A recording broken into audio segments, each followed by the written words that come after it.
Honeysuckle in full bloom again. Back-to-back wins for the United Champion hurdle. Honeysuckle again.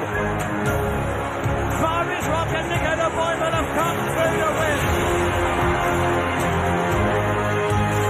Sir Gerhard having to work hard in the closing stages. Sir Gerhard and Paul Tynan have won the Ballymore. What a horse this Long Presley is. He's made most of the running to win in good style. Fast or slow and Commander of Fleet fast and slow. The closing stages, Energomen is here and wins the Betway Queen Mother Champion Stakes with Paul Tynan.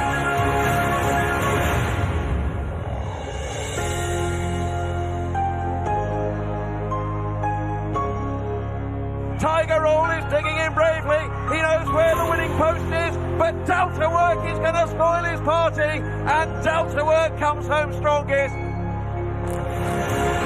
Global Citizen pluckily holds on to win the Grand Annual. Down toward the final fence, Gallop Hound is gone, is away and clear, and he's over safely. No, he's not. He definitely not landing, he is down. And Bob Ollinger is 3 out of 3 over fences and wins the Turners. Third win just in front. Third win has won the Patent. The place seems to remain unaltered. He has made every yard of the running. He will be only the second horse to win the Ryanair twice. Allaho, much the best. Exploring Porter is out in front, and he's going to defend his championship. He's a brilliant winner, a back-to-back winner of the Stayers Hurdle. Jumping the final fence, Paul Cody striding clear for another win at Cheltenham. Love on Guas is smashing there. The Harry Prize, Johnny Burke for the Noel Feeling Syndicate. Boban finds more now and kicks away. Oh, St. Ben's looks ahead of the handicapper here. And the nice guy wins the Albert Park.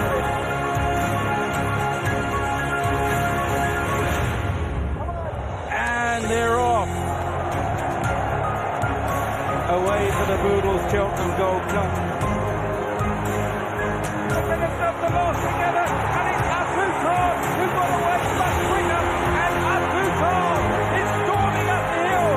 6 lengths clear in the hands of Rachel Blackmore. She won the championship on Tuesday for Grand National last year, and now it's the Gold Cup.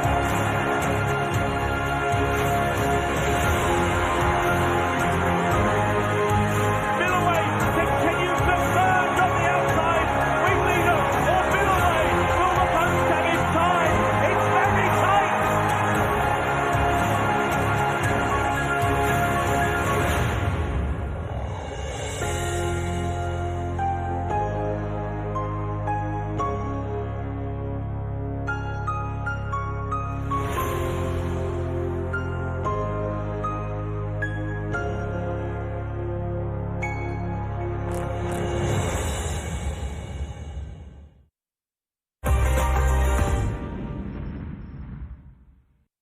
Welcome back. I'm very pleased. This is the first time we've been able to do this since the weekend before the pandemic. So I think this show 2 years ago was the last time I was able to talk to more than one person in the studio at the same time.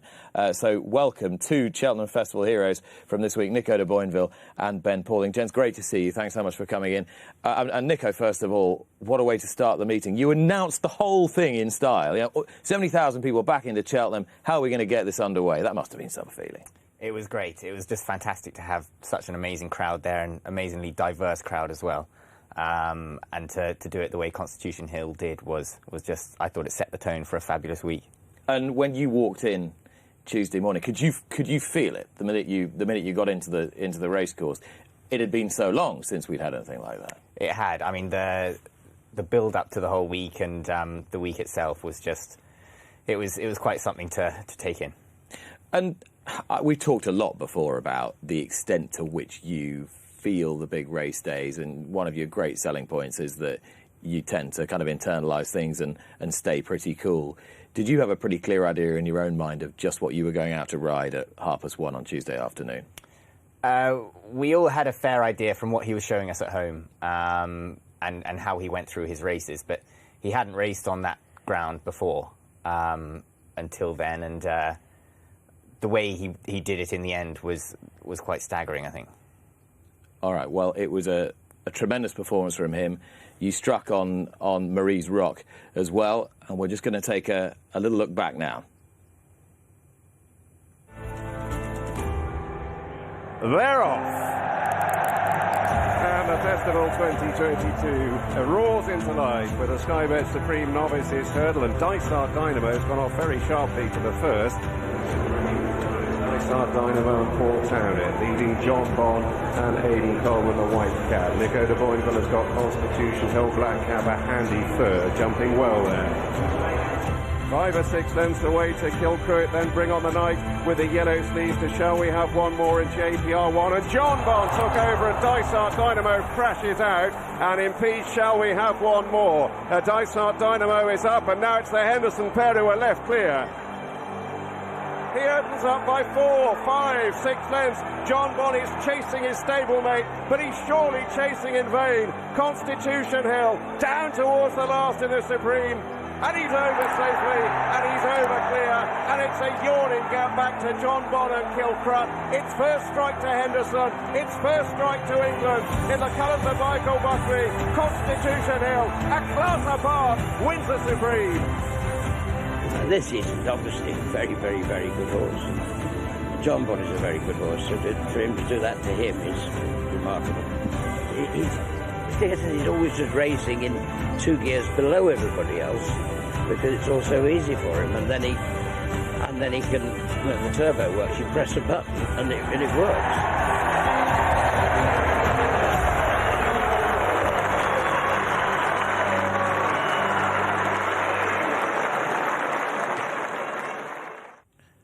Well, a little bit special, that, wasn't it? Just a little bit special. A sensational time as well. The highest time form rating ever given to a novice, even eclipsing Golden Signet. I think the owner, Michael Buckley, was quite happy with that, with a keen eye to history. Can he be as good as it looked? Well, the dream's still alive right now. So I hope he can be... You know, we're just taking it steady at the moment, and we're just going to wait for a couple of weeks before we decide exactly where we're going to go next.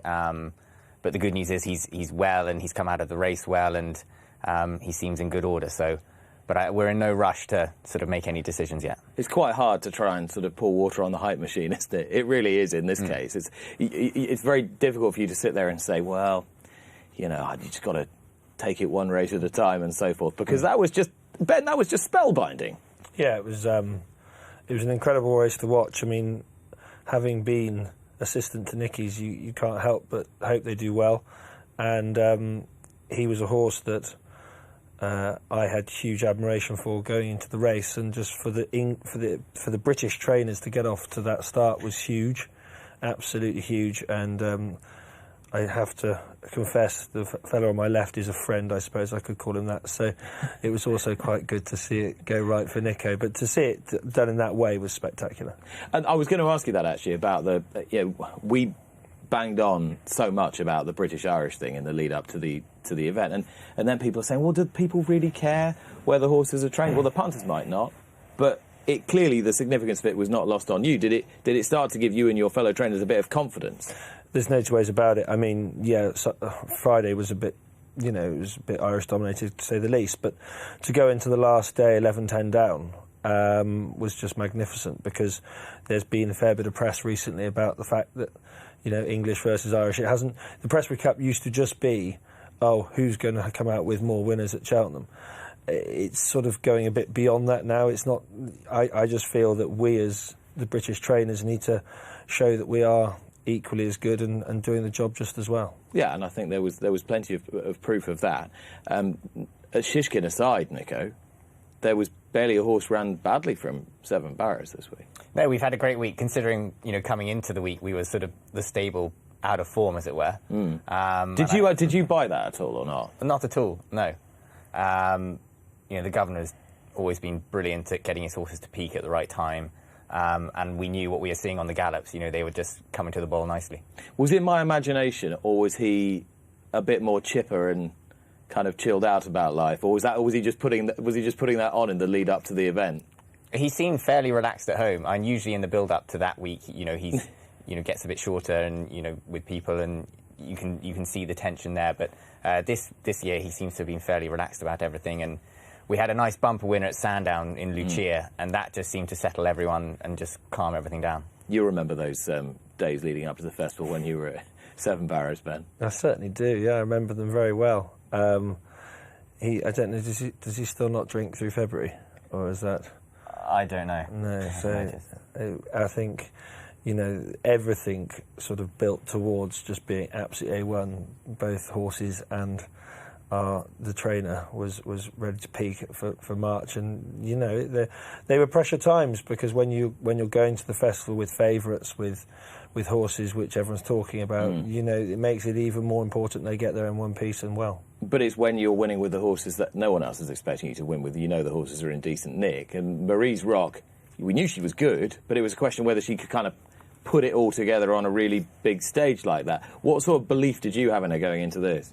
Well, I think if I look at it in a sort of training performance sort of way, that was one of the training performances of the week. Really? The way we just seemed to lose her last year, she never really turned up or showed up. And this year it's just been a gradual, slow progression, and she just seems to have gone from race to race, getting better and better.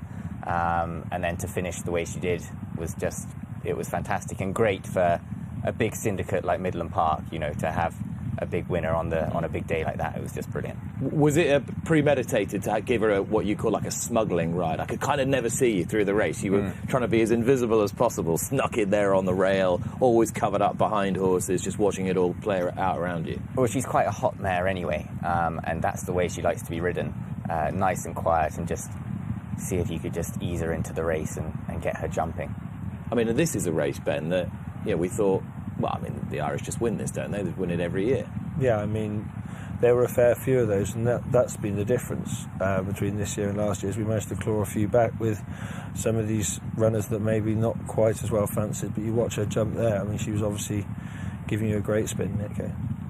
Yeah, the last two, she's absolutely winged. If she wasn't in that sort of form, you'd have lost 3 lengths just going down the back there. Yeah. So, no, it's brilliant. And what sort of gallop was this race run at? Was it pretty even? I thought it ebbed and flowed. They've gone a good gallop over the first few, and then it steadied it up going past the stands, and then it's kicked on again, which it suited her in a way because it allowed her to relax into the race early doors, and then she could grab her breath and you could take your time a bit and then let it all build up. Yeah, happily indefatigable. And tell me something, girl got up after that horrible fall. That was a horrendous fall for Rachel Blackmore, and I think that's just the mark of her that she bounced back from that one. Well, you make that point. We'll see you coming to win the race now, but you make that point about Rachel Blackmore. Last year's Cheltenham Festival, she had half a dozen winners and about half a dozen nasty falls.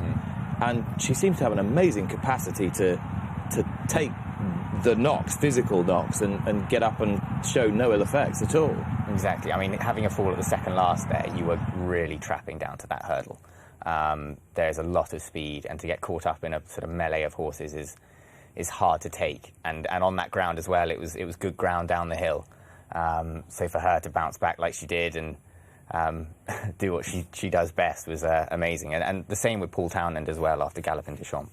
How aware are you when a fall like that takes place? Not that far away from you, but you're right on the inside there, sort of 3-4 horses widths away. Were you pretty aware of what had happened? No, my periphery doesn't stretch that far, so I was fully focused on what was in front of me, and I didn't know until after the race. Really. After the race. Interesting point you make about Galopin des Champs, Paul Townend. I just want to pick up on that. It's something that only a rider who's got that sort of experience at that level can really empathise with. What's going through his head at that point, do you think?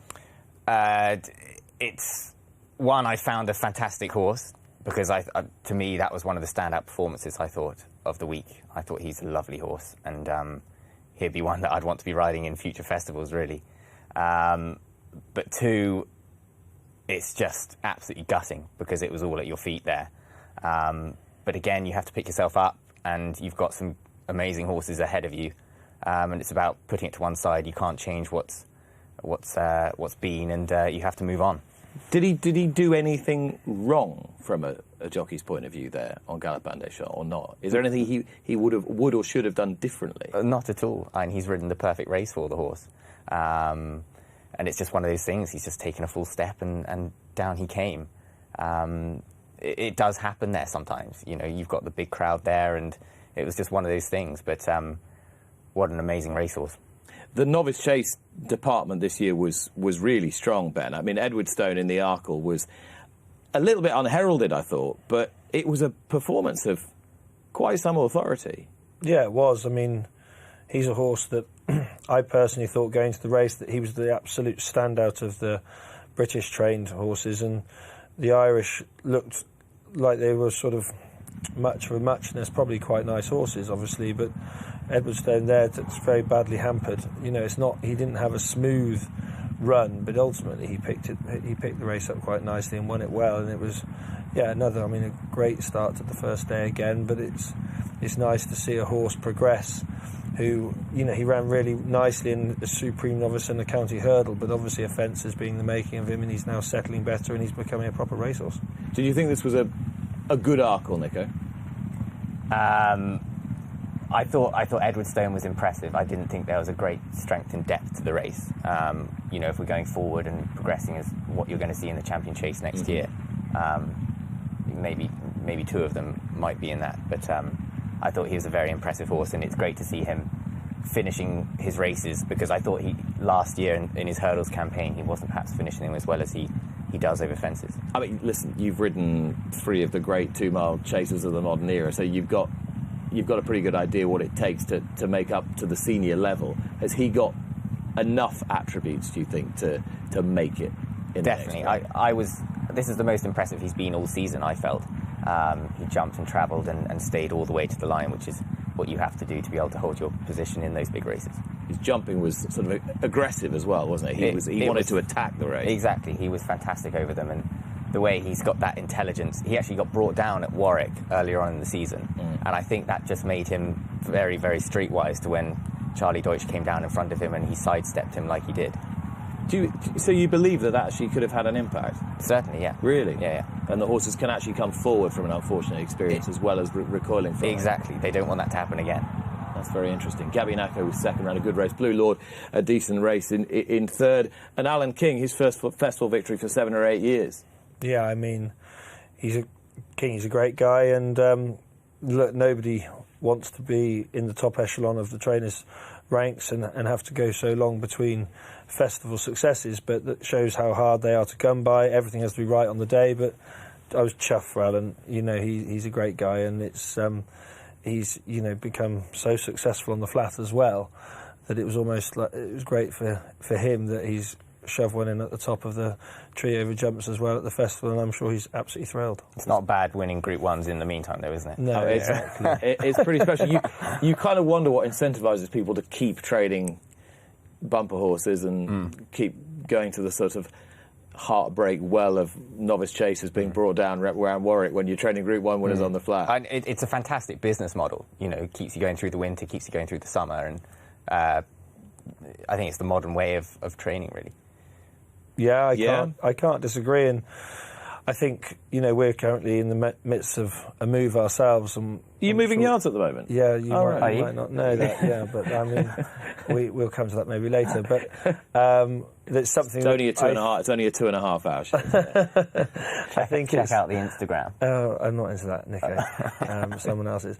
But our company's got a whole team of people. Yeah, exactly. PR machine. God, I was being so nice about you. What's this for? But yeah, I mean, what we talking about? So you've your Instagram. Not my Instagram. What was? I think we were talking about a training model. Yes. Now you're establishing the next phase of your career. One step at a time. But in the not too distant future, I think we will be probably looking to certainly have a few more dual purpose horses. I think there's an angle at maybe buying some of these breezers, some backward breezers to make jumpers and things like that. And yeah, who knows? Who knows what the future can hold? Well, there are plenty of horses at the Cheltenham Festival who could probably win group races on the flat. I don't think Correct Rambler's one of them, to be fair. Got about, I was going to say, I'm still giving Danny Mullins, I think, just about ride of the week, maybe with the Marie's Rock ride up there. But this was, well, extraordinary stuff, really, from Corrick Rambler and Derek Fox, Nico. A horse who appeared to show zero interest in the race for 2/3 of it. I thought it was a fantastic ride. It was a very tricky start for everyone. It's a tricky point on the racecourse where they do start, and to have it standing like that, and Derek probably was further back than where he wanted to be, but he just has a way of smuggling his horses around, which was, yeah, it was great to behold. Is that him? Is that sort of, if you were to sort of characterise him as a rider, because I wouldn't know as much about him as you would, is that kind of his style? He just likes to very much so. away. I mean, even in the weighing room, he's a very quiet sort of person, and he goes about his business in a very professional manner, and you know, you wouldn't really know he was there, and he rode like that on that day, yeah. Yeah, it was an amazing performance. Good to see Lucinda Russell amongst the winners as well. And Ahoy Senor, a great run behind L'Homme Pressé as well the next day. Yeah, brilliant. I mean, that was... It's really important that we keep getting winners from up north as well as, you know, everywhere else, because, you know, sometimes in years gone by they've thought, you know, we won't go to Cheltenham because, you know, it's that much more competitive. But it's great to see it coming from every area of the country, you know, and... I thought Corrick Rambler obviously was brilliant. When he went through the middle of the two up the hill, he flew home, didn't he? And Ahoy Senor ran a great race as well. So they'll be certainly going back up north with their, you know, chins up and loving life. Yeah, and the natural variations of Cheltenham mean that you can win races in all sorts of different ways. Honeysuckle just keeps finding ways of winning and winning races really comfortably, Nico. What do you think makes her what she is? It's like what makes all great champions. You know, they just seem to find a way to win, whatever the opposition is. And I think Rachel Blackmore it's a terrific partnership, and they just seem to get each other, and they just find a way of winning. I thought Epatante ran a fantastic race in second. She just missed the last slightly there. Did she pull a shoe or not? I don't know. But no, I thought it was a great run from the mares. There was a feeling that Epatante was better going into the race this year than she had been last year. Was that the sort of vibe and feeling you were getting? I thought she'd had a great season already. She'd been placed very well this year to win the races she has. And she was we did a nice piece of work around Kempton, Epatante with Constitution Hill, and looking back at that piece of work, it's actually turned out to be rather good. Now you can give away the secrets, what actually happened in that piece of work? What were you asked to do? What did he want you to do? Well, we had I can't remember who the lead horse was, but we had a good lead horse anyway, and we went 2 miles. Epatante sat second, Constitution sat third. And then it's a case of doing enough without doing too much. The track was harrowed nice and deep, so they had to work as well, which was great. And it's a case of not leaving your race there, but at the same time giving them a nice blowout and blowing the cobwebs away. That actually must be quite challenging when you're a horse of really significant talent who's a very willing workhorse. Exactly, and that's when it comes down to the riders. You need good riders there who will look after each other and not do anything too silly. We time it as well from post to post, and usually we can hit it within a second or 2 seconds or so. So did you have to keep a pretty tight hold on Constitution Hill not to go past Epatante and leave her standing, or did you just... Exactly, it's trying to do that, keeping them, you know, you have to think of them psychologically as well. You don't want to go and upset the other horse, so you have to look after each other.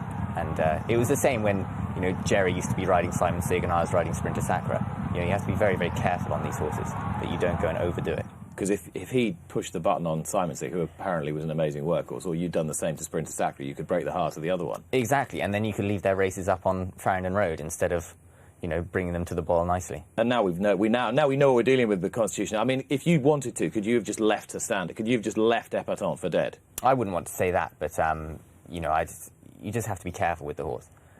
So yeah, you pretty much could. Well, no, we did another piece of work afterwards where we actually did a bit of a relay with Constitution Hill. We had one horse set off on our Farringdon Road, and we jumped another one in at the 4-pole to take him on up to the top. That's ridiculous. Yeah, but I guess you have to because he's so good. You have to in order to get a blow into him. It's hard to find a horse because you don't want to destroy other horses at the same time. You know, you want to keep these horses on the way. And the thing is, there aren't many horses at Seven Barrows who are kind of, dare I say this, kind of expendable. It's not as though you've got a ton of 100 races horses you can do this with, or a load of disappointing horses who work well in the morning. Exactly. And so I think the relay thing was quite a good idea from the boss. And again, you've got to have the riders to be able to know what they're doing. Exactly. And it's not easy to get one up to speed to take you along from the 4, because one peels away and one jumps in. So you also got to have somebody warming up from the sort of 5 to the 4. Exactly. And so by the time they take over, it's actually quite complex, isn't it? It is, yeah. But this is the kind of thing that the governor sort of dreams up, and we have to put his plans into effect. Do you know, I was once on a flight with him up to Scotland to do so, I think, a Cheltenham preview for Ronnie Bartlett, and he explained to me, which you guys will know all about because you're in there every day, the train with the bumper horses. Yeah. You know, he took 45 minutes explaining it to me. I still didn't understand it by the end of it. And when he's driving alongside the train, 2 beats means slow down, 1 beat means speed up. So you have to be on the ball. Yeah. So you got to be able to have all your wits about you. Wouldn't it be lovely to have a horse good enough that you need to think about bringing 2 horses in to get a piece of work into it? Do you mean that's not what that wasn't your prep for the Grand Annual? Not quite. No, definitely not. But I mean, it's just he's a freak, isn't he? Anyway, there we go. He is. I won't let you go without having a little bit of a chat about... Actually, before we get to Global Citizen, Michael Buckley sat here last week, obviously before we refurnished the studio with this tremendous creation. But he sat here last week and said he'd suggested to Nicky this idea of the 2 of them going to Punchestown, which of course was tremendously presumptuous, but it's all come out rather nicely. Do you fancy having a crack at her now? I'd love to have a crack at her at some point. You have to remember he's still a novice. That was only his 3rd run over hurdles. Professionalism doesn't look to be too much of an issue, does it? No, but at the same time, you're travelling over there. It's a whole different ball game. So we'll see. It's fantastic for Michael Buckley, and he's always been very game and very sporting and wanting to take on new challenges. A bit like he did with Brainpower going over to the States to take in the American Grand National, and it's a lot of fun to be involved with them. Okay, so you're not itching to do it in 3 weeks' time or whatever? Yeah, look, I would love to go over to Punchestown and have a go at anything. It's a fantastic meeting, and I love... anyone who's gone to that meeting knows what fun it is to be there, and to have a winner there is also something pretty special, because not many people from England head over there and go and have winners. It's tough. I suppose this is what I want to drill into a little bit. On paper, of course, Constitution Hill beats Honeysuckle because the rating is now that much higher. He's been in a circumstance where he's been able to run this massive number. He's all about potential. He could get even better than he is at the moment. We kind of think we know where we are with her, yet she's won all these races. Why is it more complex than it appears on paper, if it is at all? Because the whole season has been built around what happened last Tuesday. Everything was for that, and that was our main aim and main target. So we had the horse at his very, very best for Tuesday, for that race. Okay. So now you're going to have to see where he is. He would have had perhaps a hard... these good horses, they may look like they're all doing it in very easily and in their stride, but he did break the track record as well. So he's had a hard enough race, I'd say. And it's just a case of getting him just to relax and see where you are, see how he works, and then making decisions. Be patient. I think that's the main thing. And that's one of the things I've learned from the boss, is that he's a very patient man, and there's no point rushing. Your job is to hype it up. Our job is to be realistic. Absolutely. And you could understand why people want to hype this horse up as well. And so you effectively say, when people talk about the bounce factor or cyclical form and horses taking a step back from, it's because you've put absolutely everything into getting them to run as hard as they can, push them right into a zone where they've never been before. And you don't know until you turn up the next time whether they'll be saying, yeah, I'll do that for you again. Exactly. And that, I guess, separates the good ones from the great ones. The great ones like Global Citizen. Yeah. He is great now. He will forever have a great place in your heart, won't he? He will. I mean, he was very talented in his early days. People forget that he won a new one. It was supposed to be a bad race, and he beat Silver Streak that year. They went on to finish 3rd in the Champion Hurdle. He was a very decent horse, and he He was fourth in an Arkle when everything went wrong, but he completely and utterly lost his way, and it's taken a while to get him back. Shall we just have a little look back at the Grand Annual performance again, and you can just relax and chill and enjoy this one. Here we go. Flags are raised again. They're off. Away second time in the Johnny Henderson Grand Annual, heading on their way towards the first. Global Citizen is prominent in the centre in a very pale jacket, and he just about led the field early on. It's the water for the only time in the race, and as they draw to it, a Global Citizen picking up a whisker ahead of Editor Dugic. Heading on down to the final fence, Global Citizen from Editor Dugic. They've dominated this. A Global Citizen lands 3 lengths ahead of Editor Dugic. Andy Dufresne and Frero Bamboo third and fourth are staying on. They've got 200 yards to cover. Global Citizen getting a little locally in front. He's 4 lengths ahead. Andy Dufresne is staying on. He's eroding the deficit, but Global Citizen pluckily holds on to win the Grand Annual. This is what it's about, and they're important, you know. We need them, and hopefully it's the start of really getting back on track. He's been a warrior all his life, and God, he deserved it.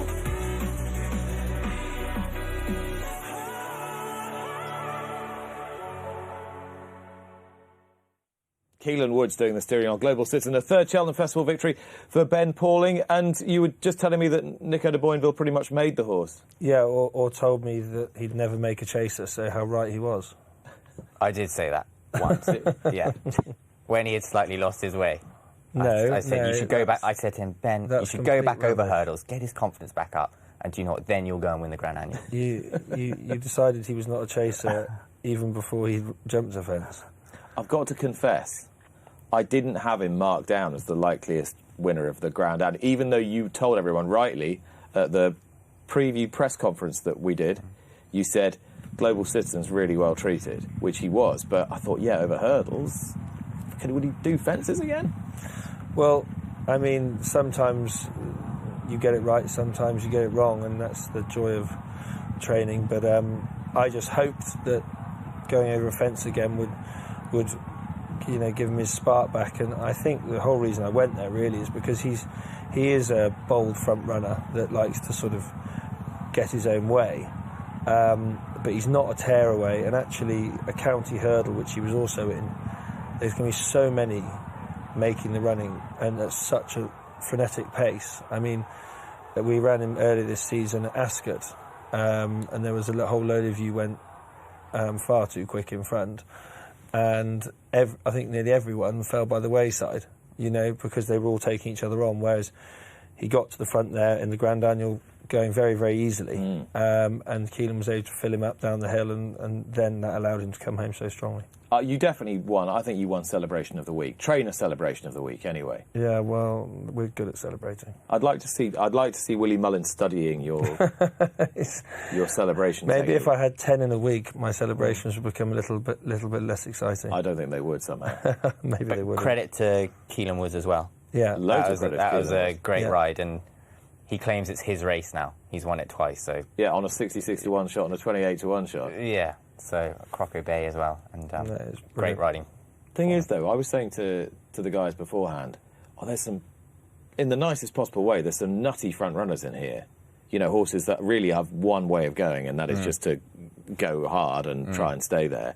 I never thought Global Citizen would be in the lead over the first fence, to be honest. Well, if you watch how he schools, he's got a good bit of speed to get to where he needs to go, and then you can sort of dictate where you are. Is that right? Yeah, I mean, he's got a great attitude for making it because he wants to be there. He genuinely, it's not that he's a little quirky character that needs to be in front because he won't try if he's in behind. That's not the case. It's just he enjoys getting on with life. I want to ask you whether this victory was more significant or more keenly felt than either of the other two. I think your first, when you start training, you realise how hard it is to have festival winners. So your first comes as a huge relief, and wow, it's actually happened. And the second was brilliant, but winning a 4 miler as it was.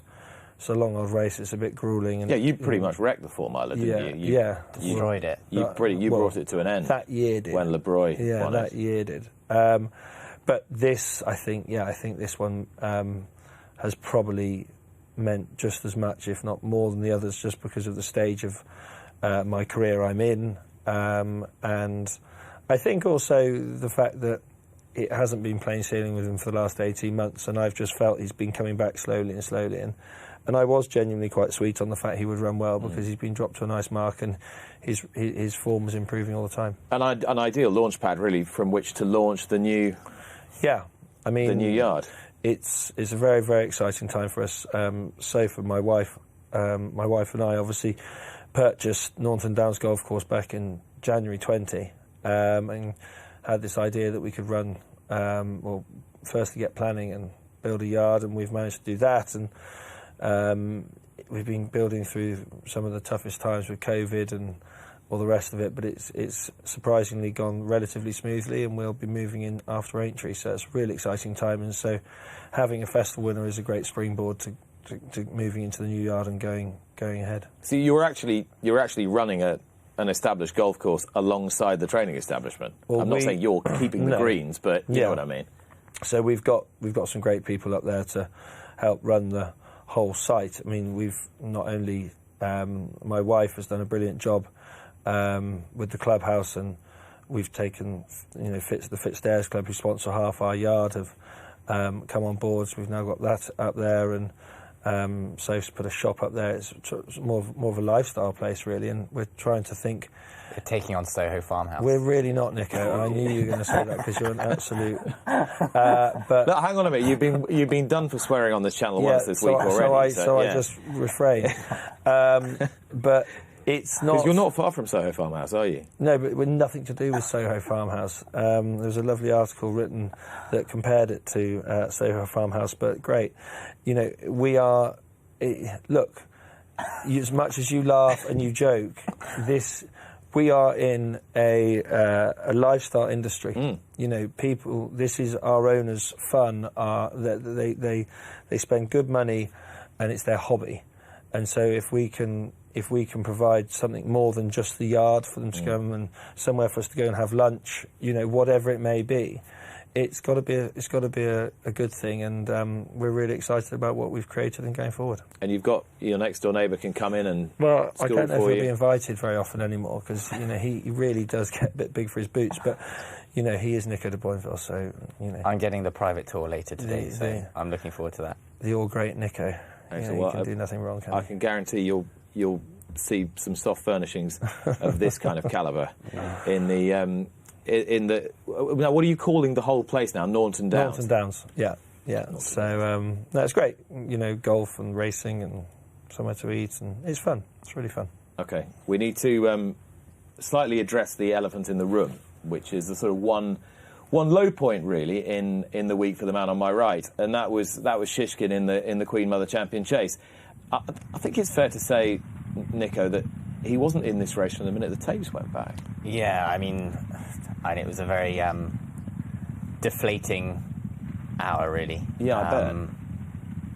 And from the get-go, it just never really happened. I think we all wanted the rain to come, for a splash, but I don't think we wanted the rain to start at 10 o'clock and end at 7:30 that night. Do you think it was just the ground, though? I can only go on what I felt, and from the get-go, it just wasn't happening for me. And so I had to make a decision halfway down the back and decide, let's save him for another day, because it's just not the Shishkin that I knew, and certainly not the one that I rode at Asker.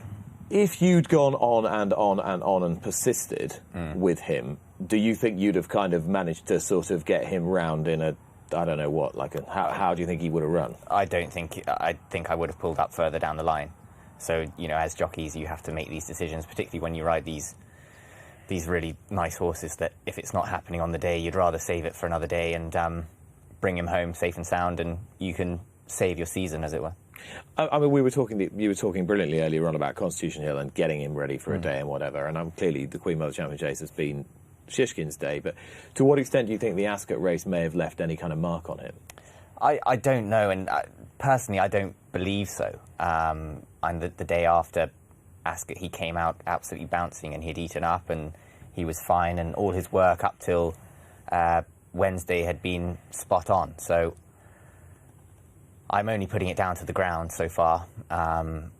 Did he feel all right when you got on him and when you were cantering him down to the post? Honestly, he felt fine going down. He felt, full of life, and felt great going down to the start. And then as soon as I went out onto that very wet track, it just, for whatever reason, it just didn't happen.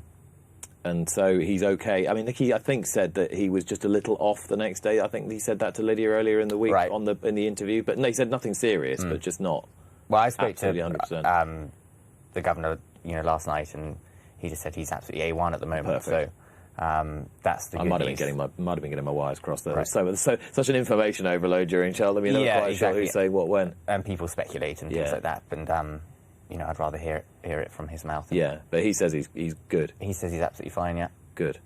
It was a big anticlimax, really, Ben, wasn't it? Because there weren't many massive anticlimaxes during the week. He was one. Galopin and Deschamps falling was another one. But Energumen is a very, very good horse. We saw that at Ascot. We saw it again on Wednesday. Yeah, from an outsider's point of view, I don't think many horses came from off the pace on the Wednesday in that ground. I think most of them were ridden to the fore, and Energumen didn't. He was ridden off the pace, and obviously they tried to beat Shiskin at Ascot by making it a test. But on the flip side of Energumen, Shiskin not being at his best, Energumen travelled the whole way through that race like a champion chase winner should. He was hard on it. He was loving every second of it. And as much as Shiskin didn't turn up on the day, I think Energumen did, and that's great for them. And they're not machines, and as much as we want them to be machines, and we're spoilt with Sprinter Sacras and Altiors who just turned up day in, day out, and Shiskin was very quickly becoming one of those. You can just rely on him, and that makes it even more of a shock when it doesn't go right. But you need these jockeys, Nico, all the experienced jockeys. There was absolutely no point in prolonging the agony for anyone. I thought I was watching the race, and I actually thought you jumped 1-4 fence, and I thought you might. Yeah. It was obvious you weren't going forward. This is a top-class horse who will once again be absolutely fabulous to watch. But that wasn't his day, and for whatever reason it was, whether it was the ground, whether he wasn't quite himself, whatever it wasn't going to happen. And sometimes I feel as trainers and as jockeys, and certainly the press, we can almost look for an answer too much. We can overanalyse because we want to find out why it didn't work. And truth be told, it just didn't, because it's an animal, and he just didn't have his day. But as horses have become better trained, and I think as an industry everyone's become more efficient in terms of the way they condition horses, and we don't see them that, as often maybe as we used to, we have become used to them being machines, haven't we? Exactly, and we've been very fortunate in... we've had some top-class horses in over the years who have seemed to be able to turn up whenever you want them. But the reason is because they are so much better than the other horses that, as much as Nico's just said, Constitution Hill may have had a harder race than first seems, because he's willing to give you what and he has broken the track record. But my honest opinion would be that, yeah, he might have had a hard race, but he hasn't had a titanic battle up the hill where he's gone to the bottom of his well, and that, I hope, will allow him to turn up again and again and again. And that's what Altiors did. That Big Bucks didn't have to try. He looked like he was trying, but he was just going through the motions. These fabulous horses, Corto Star for so much of his career, they were winning Grade 1s like a good horse would win a novice hurdle, and that allows them to keep reproducing. And I think Shiskin will get back to that. And what do you think about Constitution Hill and Honeysuckle, given that you've got no skin in that particular game? I think that Honeysuckle looks like she's getting a bit better.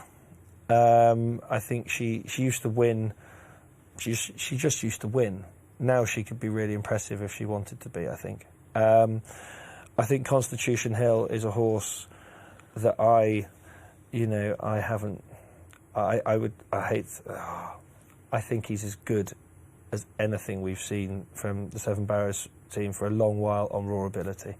And let's be honest, in England or in Great Britain, Nicky's had those in the last 8 years or 10 years. He's had the standouts. Paul Nicholls is a phenomenal trainer, but he would even admit that he's missing an absolute standout. Hopefully, he's got one, in the Novice Chaser. But brave man's game. But Nicky's had some fabulous horses, but this is another one. And I mean, Barry, who had it in training or owned it with Warren Ewing, would obviously we'd be great mates from my time when I was at Seven Barrows, and he was, Benny, you've really got to look at this Constitution Hill at the Sales, and we all. No, this is going to be a tale of heartbreak, isn't it? Well, no, it's not a tale of heartbreak, because we all had an opportunity. He told us all that this was the real deal, and unfortunately for them, he turned up at the Sales and he had a muscle wasting disease. So he was really very, very light. Very light. And it was hard to look at the horse, even though Barry, as a great mate, was saying, Benny, you really need to buy this horse. He was saying to Nicky, you must buy this horse. He's doing his job. He's trying to sell his horse well. But we just couldn't. I was thinking, how am I ever going to get back to the yard with a horse that looks like this and say to an owner, you should buy him? Because normally when they look that poor, it's internal. They can't digest their food properly or something else. But it was actually a muscle wasting disease, and he was completely right. And we should have listened, but we didn't. And Michael Buckley did. And it wasn't like any agents were pushing it. No, Michael Buckley listened to Barry Geraghty, who he'd bought some good horses off before, and trusted in his judgment. And that is why there's no hard luck story. It's well done, Michael, for listening. And now he's reaping the rewards. Great story, isn't it? Fantastic story. And it's a bit like Sprinter Sacre. David Minton went and bought 36 horses out of a dispersal, out of a field in France, and he just happened to be one of them. Quevega was in the field as well. She was in the same field. She was in the same bunch as Sprinter Sacre. And 30 horses, Quevega and Sprinter Sacre. And how amazing was it this week that Quevega, six-time Cheltenham Festival heroine, should produce Facile Vega to win the Weatherby's Champion Bumper, as we sort of bring the curtain down on a look back at the first couple of days. But that race, Nico, if any race did, it just served to show you just how horrific the ground had got by the back end of Wednesday, and how amazing it was that on Friday we're racing on good ground. I know, but also that Different we were track. able to stage the bumper as well, because as soon as they took the hurdles out the ground, the holes just filled with water. So hence why we were having to go, however many runners there were loads of runners, and it was a pretty messy and brutal race to ride in, because we were going inside hurdles, outside hurdles, inside, outside, and trying to get everyone together to go around and not cause too much carnage is hard. But I thought Facile Vega was fantastic. And I guess there's a bit of you as a jockey as well that's thinking, I'm on a 4, 5, 6-year-old. I just want to get this horse to the line and get him back and washed off and okay and be all right, eat up and all right tomorrow. Exactly, and you're trying to look after the horses as best you can. They are green and they're still sort of novice-y, and they're rolling around underneath you a bit. So, but I thought that was incredibly impressive, and American Mike. Should he have watered the night before? Made no difference. Look, the amount of rain that came, it didn't make any difference, I have to say. It was just one of those things. It was just a freak event. I don't think anyone forecast it. And it was just one of those things. I mean, what do you do? I mean, if he hadn't have watered and the rain hadn't come, it would have been near enough good to firm coming down the hill. So what can you do? He doesn't mind, look. No, I'm actually pretty relaxed about all this sort of thing, because we employ these guys to do their job, okay? And we've empowered John with the sort of our big track in the country, as it were, because I'm afraid Cheltenham is important. So we have to trust him, and it was getting quick on Tuesday. I think we all felt that it was going to rain on Wednesday, but obviously his forecasts, which he wouldn't just done on a whim, said it might be 3 to 5 mil max. I mean, we had 23 mil. I mean, it was as wet as you've ever been. And as Cheltenham does, when you race there and it's raining, it opens up dramatically. It doesn't just go, oh, good soft. I mean, the drains so well. You just literally open it up, and it's really wet ground. But they do go through it. But the 5 mil he put on made absolutely no difference whatsoever. When you've got 23 mil of natural rain on top, it's just, I'm sorry, it pales in significance. And actually, I think he did a very good job. Well, he was very fortunate as well. Simon's been phenomenal for the last God knows how long. But every time in the lead up, we needed a bit of rain. We just got a day's rain. It was unbelievable how the weather played into his favour, and he didn't have to put on 1 millimetre of irrigation before the meeting. And I think we got through the meeting in great shape. And in actual fact, the new course rode surprisingly well and took the rain very, very well. And before you, I don't really want to end on a low note, but we've had so many high points as well. What now for Chantry House, do you think? I'm not so sure. I don't really know what the plan is now. Obviously, that was, a disappointing run. But that's, I thought it was a great Gold Cup, and A Plus Tard was a very, very worthy champion. And for you, we're just not really going. No, just no. Again, from the start, really, and but we'll focus on the winners and how impressive they were. Yeah, and no winner this week more impressive than Constitution Hill. Roll on Punchestown, who knows? Nico De Boinville, thank you very much. Ben Pauling, likewise, and congratulations with Global Citizen. We will be back to talk days 3 and 4 in the company of Danny Mullins, rider of Flooring Porter.